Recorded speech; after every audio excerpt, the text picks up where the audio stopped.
Is it possible that Pokemon has teased their Generation 9 region? We've got new trademarks and more. Let's break it all down.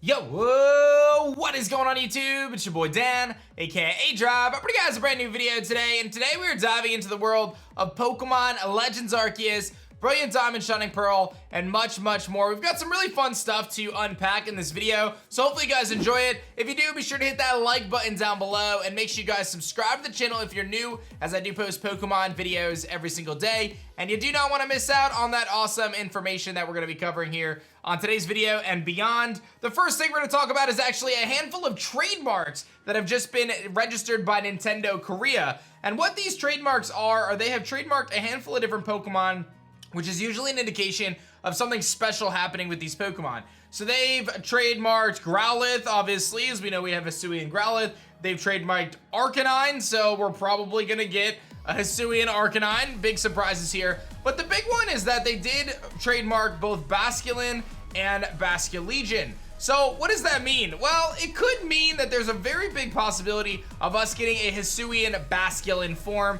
as opposed to just having the standard Basculin evolving into Basculegion. So while it's not 100% confirmed, the fact that these four Pokemon were trademarked by Nintendo Korea for some special reason could give us the insight into the fact that we could very much so be getting a Hisuian Basculin form as opposed to simply just the Basculegion form. So kind of curious on your guys' thoughts on that. Generally, these trademarks usually do mean something. Sometimes they're just trademarking things to, you know, kind of secure their IP. But I think in this case, there's a very, very high likelihood that we do indeed get a Hisuian Basculin. Whether that really matters or not, I don't know, but it could be kind of cool. Basculin's a really strong Pokemon by itself. If you were to give it an Eviolite, it would actually be able to take hits pretty well, but ultimately it's more offensive with a good speed stat, really high attack stat. I'd be curious to see what would happen with a Hisuian Basculin, whether its typing changes at all, or whether it stays, you know, water typing. As we know, Basculegion obviously has that ghost typing, so something to keep an eye on over the coming months, and when Pokemon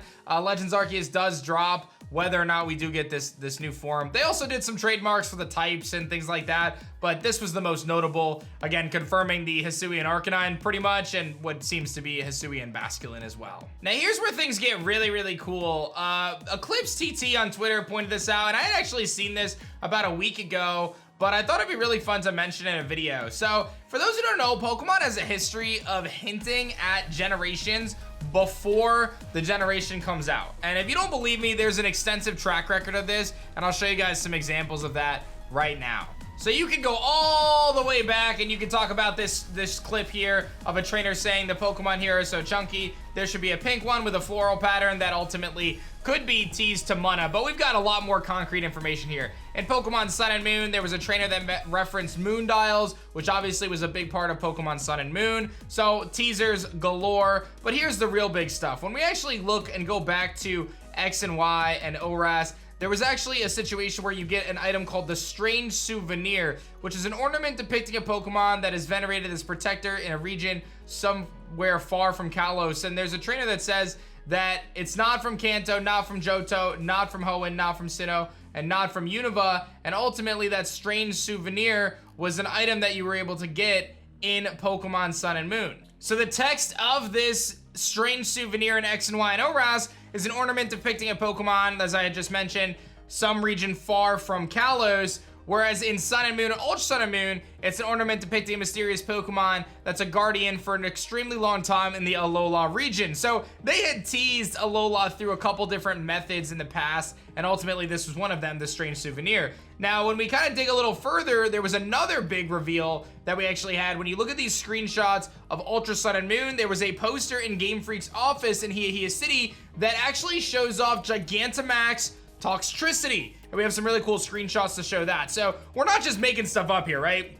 Pokemon has a history of showcasing kind of the future of the games in their existing games, and oftentimes we don't really find out what that means until much later on. And some people think, as Eclipse points out here on Twitter, that we could have a hint towards what the next generation could be for the Pokemon franchise. And while I totally think that it's way too early for us to be talking the next generation, Gen 9, I do feel like there's always the possibility that Gen 9 could be coming at the end of next year, at the end of 2022. I think more realistically it would be 2023, but that doesn't mean that they can't hint at it right now. So when you look at this screenshot, it's actually from BDSP, and it shows this poster or painting in the side of the wall here.